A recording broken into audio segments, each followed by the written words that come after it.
Right, good afternoon again. Thank you for being here. Getting right into prep for Georgia Tech. And obviously, they're coming off a big win where they rallied and played some really good football. And, in terms of your questions and injury report, I'll do the best I can to answer them. We're having several guys still evaluated. So that being said, questions. Mario, you spoke about being disappointed this morning, the team's physicality. Yes. The physicality seemed to be there, was there at Texas A&M. Do you see the same, level now, and what's the difference between then and now? I see it in spurts. I see it from some guys and others that have to keep improving it. It's our job to keep coaching them so it gets better, because physicality is mentality and it's technique. It's both, and you can't have it without having just one of those aspects. So and we're going to keep driving it home. At this time of year when you're playing important football games, physicality's got to show. It's got to show big from the first quarter to the end. So could that be more mentality, I would think, this time? It's both. Is that something that can be developed or taught, or is it kind of an innate trait that players either? That would be both also. You want guys that naturally are physical and throw their bodies around. You want guys that play with reckless abandon as it relates to themselves. Spilling a block is spilling a block, getting underneath it, right? And make sure that thing is launched and pressed outside. Boxing is boxing, right? When I say boxing a block, making sure it stays within the box. And when you do, you've got to be very physical. At linebacker, get downhill, you got to get your hands on linemen, you got to press and butt and separate, shed blocks and make plays. And all that requires physicality and mentality, combination of everything from the weight room in the off season to natural ability, innate ability to do that again and again and again, especially when it hurts, when your body's tired, right? It's always been a trademark of the great players here, both on offense and defense. So that's what we're working to get to from a development standpoint and talent acquisition standpoint. Just the status of Tyler Van Dyke and also Jalen Rivers, whatever you can tell us about this. Yeah, Tyler, we're going to evaluate Tyler as the week goes on. Probably in the same spot we were a week ago, but I would say he's better than he was a week ago at this time. Jalen's going to be under further evaluation. So we won't know yet. If Tyler can't go this coming week, I guess, do you know for sure whether it be Jake or Jakari on Saturday? And if you don't, what do you want to see from them over the next few days? We'll evaluate that as it comes. Right now all the focus is on getting Tyler well. Both Jake has had his really good moments during the year. He's had his rough moments. Jakari got some time. He's had his good moments, and he's had his learning moments as well. So we'll evaluate that, and we'll probably keep that under wraps for a bit until we know more about Tyler. How do you keep Jake's confidence up, or what can you do? By being real with him, being honest. I don't think you sugarcoat anything. The greatest form of respect for a player, I would always think, is to be honest with him, be direct with him, and then provide a path for betterment, a path for improvement. Go set goals for them, and then coach them hard, coach them fair, and find a way to get them to play the best of their ability. How do you feel like Jakari's handling the moment, just being thrust into kind of a bigger role on Saturday? How did he do handling that moment? Oh, I think he did well. I don't think it was too big for him. I mean, he's was a 4-year starter, and I think he won more games in the state of Georgia than just about any quarterback there. So I think all those guys, they're competitors. They shy away from it. Well, each of your quarterbacks have their own strengths, obviously. Yes. You try to prepare all of them, but at what point do you sort of say, okay, this is the guy we're going with, and this is our game plan, so we can get ready to play a game on Saturday? Sure, as soon as possible. You always do. Do some of the things that, because of our injury situations, you keep something under wraps. It's better for the program that we do, right? Because where we are in terms of injuries and having to shuffle things around, we gain nothing by putting out there what we're going to go with, right? Let opponents prepare for everything so we can go from there. That's just being honest. You talked Saturday after the game about how angry you were. What sort of response have you seen from the players? Has there been kind of similar reaction? We'll see on tomorrow's practice, right? I mean, talk is talk, and the bottom line is you got to show up and do the work. So the expectation is that guys show up prepared, ready to work, ready to get after it. We're very blunt, very honest, without being discouraging. We don't believe in that. But again, the greatest form of respect is truth and honesty, and you go at it right directly.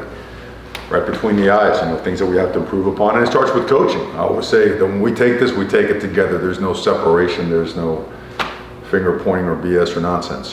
Building a program is hard, and to build it the right way, you've got to have, when you have tough moments, you've got to have tough responses. So that's what we're working on. It seems like the team's kind of, I think about the North Carolina game about a month ago, and you guys are right there with them. And then obviously on Saturday, a lot rougher. It seems like the team's kind of regressed in some aspects. Have you seen that at all? I think on Saturday we regressed. In terms of a team, we've had some ups, we've had some downs. Saturday was a rough day. That's the best way I can put it. All right, what's the difference as far as what you can learn about a team, during camp versus, actually getting heat of the moment in ball games, maybe personality-wise about players that you learn that's just different from practice and all the other preparation? Sure, in camp you learn who gives you the best chance because of what they've shown you.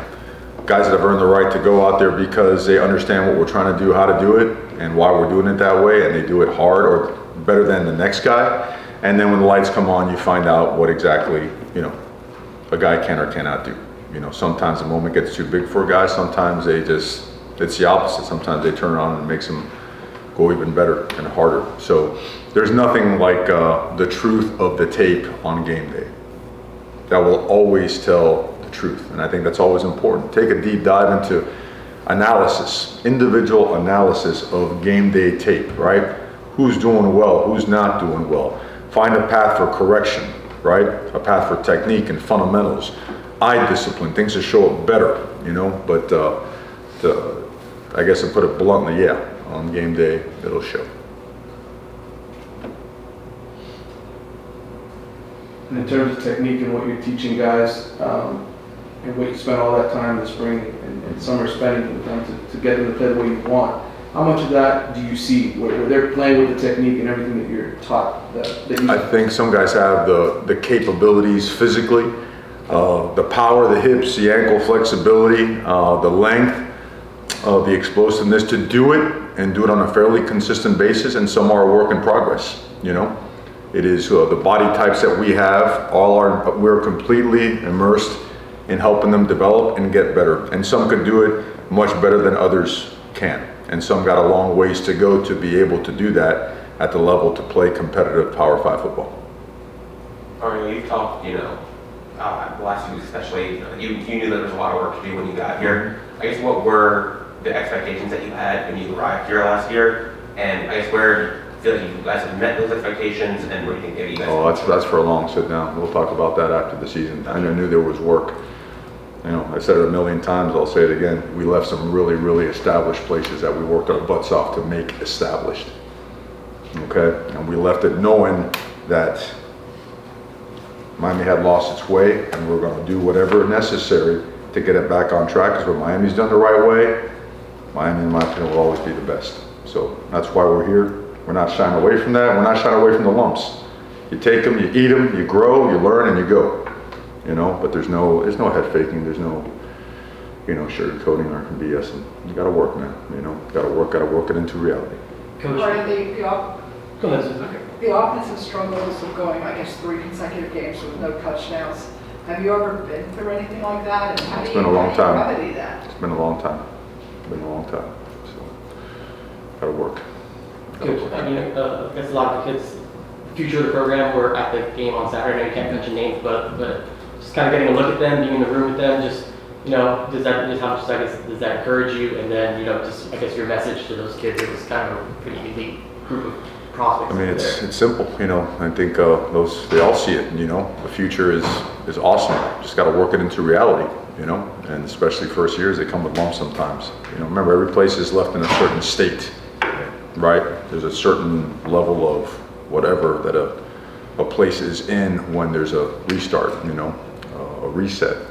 And we're super excited about the guys that are developing, and we're super excited about the guys that are coming in, because that's it's what Miami should look like, and that's what Miami's going to look like.